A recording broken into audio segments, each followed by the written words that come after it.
Naming binary ionic compound is actually one of the more easy naming tasks. The key is knowing when you have a binary ionic compound.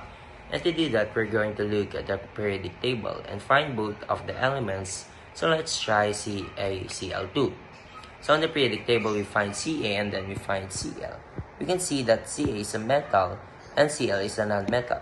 When we have a metal and a non-metal, that's going to be an ionic compound. And since we only have two different types of elements, Ca and then the Cl, it's going to be a binary ionic compound. To name binary ionic compounds, we'll take the name of the metal, Ca, and we'll write it just like we find it on the periodic table, calcium. Next, we find the name for Cl, which is chlorine, but we get rid of the I and E ending, and then we add IDE. So for CaCl2, we end up with calcium chloride. Let's try another one.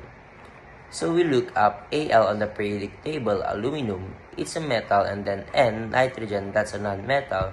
So it's a binary ionic compound, and then we'll write the name for aluminum just like you find it on the periodic table.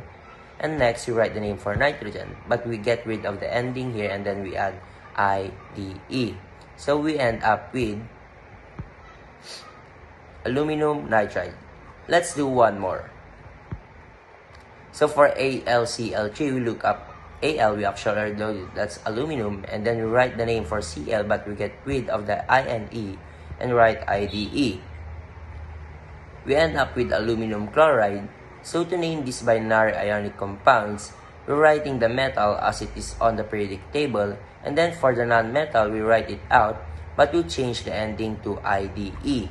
So pause for a moment and try this.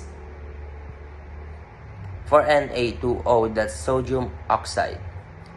Al2O3 is aluminum oxide,